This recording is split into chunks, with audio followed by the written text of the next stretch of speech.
大家好，我是石头，今天依然是在武冈这边，继续给大家分享一些武冈这边的闲置房屋。那上一期的视频啊，我们是给大家介绍了一栋房子啊，出了一个大老板，赚了好几个亿的身家，然后他们家旁边呢很多墓地，基本上算是人鬼同屋的一座房子。今天呢，我们继续来看的这两栋房子呢，和那栋房子有点类似。但是这栋房子呢，就没有那栋房子主人那么有钱了，但是也赚了不少。他们家呢，已经在深圳那边买了房子定居下来，少说呢也是上千万左右的一个资产。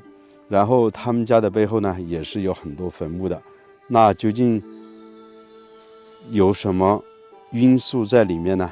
带着这个好奇心啊，我们就近距离的来看一下这两栋房子。我刚刚啊，就是沿着镜头前方的那条小路走进来的。这栋房子啊是不通公路的，距离主路将近有400米左右。这栋房子啊，距离县城将近有25公里，距离镇上啊有8公里。独门独院的房子，整个这块位置呢有3栋房子，都是闲置房。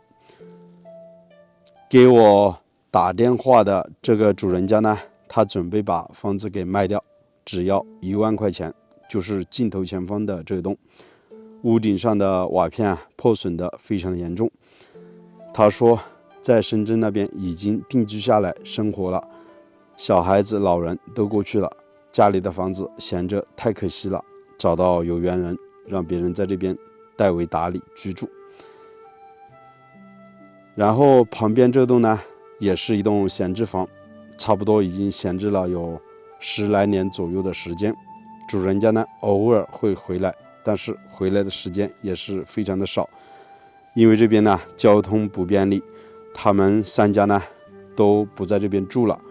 这户主人家呢也在外地建了房子，然后房子的背后呢是靠着竹山，背后都是楠竹。然后这块位置呢也有10多座坟墓。我发现啊，武冈这边的房子啊，大部分旁边都是有坟墓的。是不是有坟墓的地方，它的风景都比较好呢？都会出一些达官显贵呢？不知道视频前的朋友们有懂的吗？我们首先看这栋房子啊，还是先来看一下这栋房子外面的整体环境。现在我们看到的是右手边的位置，相对于左手边还是比较矮的。当然在那边呢也起了一个小小的山包，那边也是一片竹林。门前呢这个位置很聚水，水呢代表的是什么？是财，对不对？这边的出水口啊基本上是看不到，全部聚在中心的位置，所以呢这几户人家也是非常有钱，在农村来说有个千把万已经算是很不错了。那这是左手边的山峰，这边呢也有个土包，比右手边呢稍加高一些。然后这边呢看也是有些小山峰的，环抱着这个位置。然后这边慢慢的升高，慢慢的升高，背后的大山气势啊磅礴，很好看的。大概整个外面的环境结构就是这个样子了。我们还是近距离的来看一下这栋房子啊，究竟值不值1万块钱。当然旁边的这栋房子啊要贵一点点，也是3到5万左右吧。我们主要看的就是这栋房子，这也是一栋3开间的砖房，占地面积呢将近有500多平左右，院子啊挺宽的，但是整个院坝没做硬化，长时间没住人，长满了杂草。然后房子是红砖结构的，整个房屋的结构还挺不错，只是屋顶上的瓦片损坏的很严重，整个外墙没有做一个粉刷的，里面呢也都是这样子，没有做粉刷，所以呢没有过多的装修。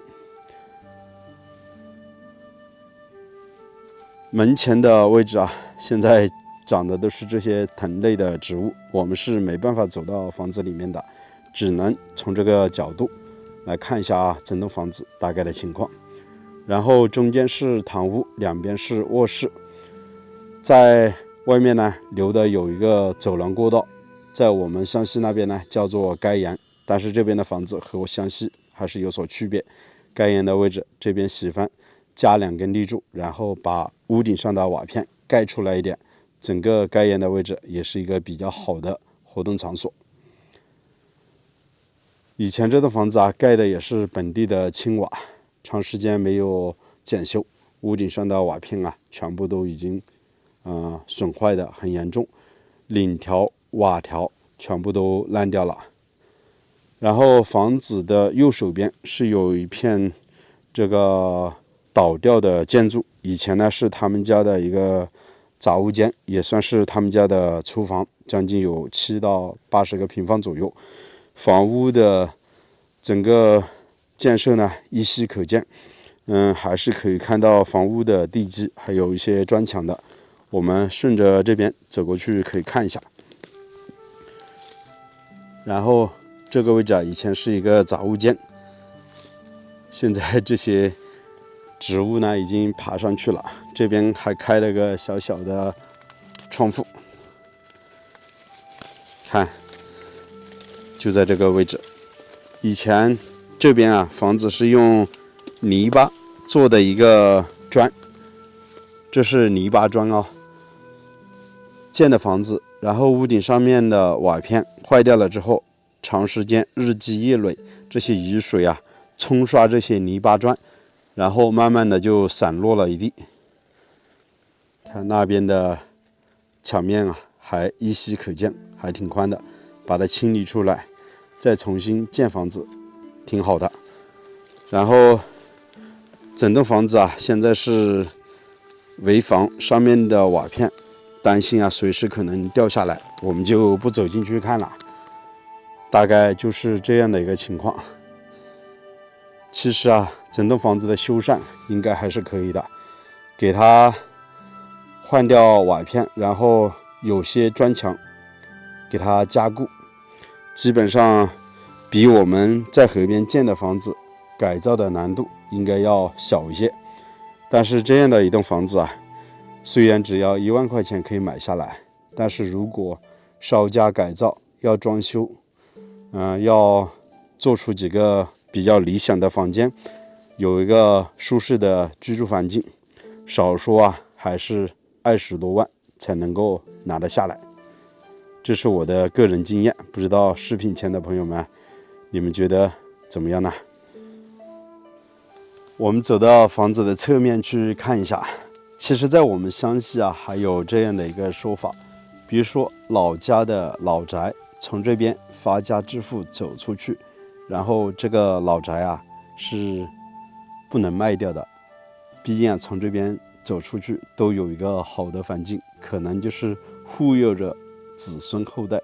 但是这家人呢找到我，他想把这栋老宅花1万块钱给他卖出去，实际上并不差这个钱，他只是觉得这栋房子这样子给他留在这边，最后倒掉太可惜了。他只是想找到有缘人，让人来这边打理居住。如果以后有机会，他还可以回来再看看这栋房子。其实每个人的想法不一样，要是换作是你愿意怎么去做呢？朋友们，欢迎大家在视频的下方留言，我们一起来说说这个问题怎么样？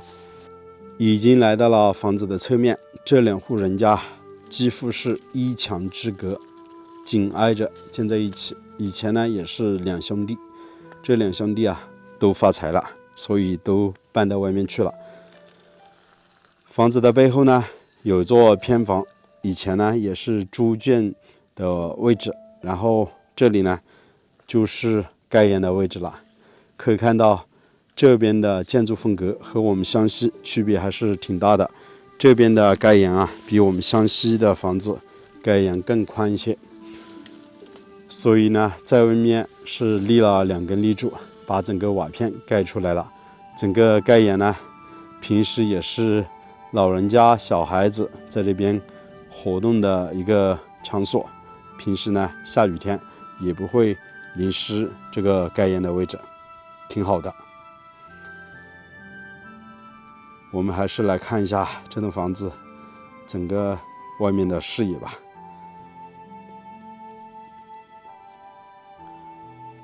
视频的最后啊，石头还有个问题想问大家：如果花1万块钱把这栋房子买下来，在这边居住，那这个居住的人家是否也会和这个前面的主人家一样发财呢？我不知道，不知道视频前的朋友们有知道吗？我相信啊，通过勤劳的双手总是能够去致富的，对不对？好了，这期的视频啊就为大家分享到这里，我是石头，喜欢的请记得点个订阅，我们就下期视频再见了，拜拜。